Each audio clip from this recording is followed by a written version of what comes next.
Wolves और ravens के बीच में एक यूनिक रिलेशनशिप पाया गया है जो नॉर्थ अमेरिका और यूरेशिया दोनों में ऑब्जर्व हुआ है। रेवेंस अक्सर वुल्फ पैक को हंटिंग के दौरान फॉलो करते हैं और जब वुल्व्स अपने प्रे को किल कर लेते हैं तो ये बचा हुआ कारकस कंज्यूम करते हैं। लेकिन रिसर्च दिखाती है रेवेन सिर्फ स्कैवेंजर नहीं है। अपनी शार्प विजन और एरियल पर्सपेक्टिव की वजह से रेवेन वुल्व्स को प्रे तक गाइड भी करते हैं। इस तरह से वुल्व्स को हंटिंग में एडवांटेज मिलती है और रेवेन्स को अशॉर्ट फुसोस। ये है म्यूचुअलिस्टिक पार्टनरशिप का एक स्ट्रॉन्ग एग्जाम्पल। बोर्नियो के रेन फॉरेस्ट में पिचर प्लांट्स ने हार्डविक वुली बैट के साथ एक स्पेशलाइज्ड इंटरेक्शन डेवलप किया है। नॉर्मली पिचर प्लांट्स अपने ट्रैप्स में इंसेक्ट को पकड़ के नाइट्रोजन ऑब्जर्व करते हैं, लेकिन इस स्पीशीज की मॉर्फोलॉजी ऐसी इवॉल्व हो चुकी है कि बैट्स के लिए एक सेफ रोस्टिंग साइट का काम करती हैं। दिन के समय बैट्स पिचर्स के अंदर रेस्ट करते हैं और अपना गुआना डिपॉजिट करते हैं, जिसमें नाइट्रोजन काफी हाई कॉन्सेंट्रेशन में होता है।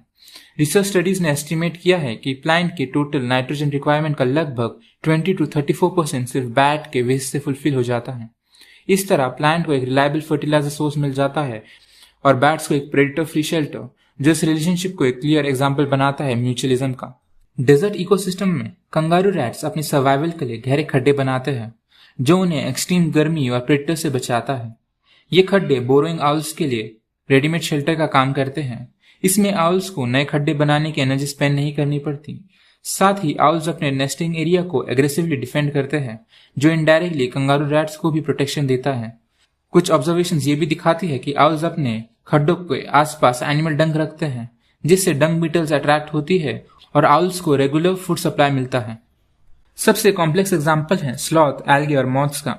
स्लॉथ के फर में स्पेशल ग्रूव्स और मॉइस्चर रिटेनिंग कैपेसिटी होती है, जिसमें एल्गे खासकर ट्राइकोफिलस स्पीशीज ग्रो करती है। ये स्लॉथ को कैमोफ्लेज देते हैं और कुछ स्टडी सजेस्ट करती हैं कि ये न्यूट्रिएंट्स भी प्रोवाइड करती हैं जब स्लॉथ अपने फर को ग्रूम करते हैं। क्रिप्टोसिज्म मॉथ्स भी स्लॉथ के फर में रहते हैं। जब स्लॉथ जमीन पर आकर डिफिकेट करते हैं तो मॉथ्स अपने एग्स को इस फीसीज में डिपॉजिट करते हैं। लार्वा उस वेस्ट को कंज्यूम करता है और मैच्योर होने के बाद वापस स्लॉथ के फर में आ जाता है। जब मॉथ्स मर जाते हैं, उनकी न्यूट्रिएंट्स एल्गी के ग्रोथ को स्टिमुलेट करते हैं। ये पूरा सिस्टम एक ट्राइपार्टाइट म्यूचुअलिज्म है, जहां स्लॉथ, एल्गी और मॉथ्स एक दूसरे के सर्वाइवल के लिए इंटरकनेक्टेड है। ये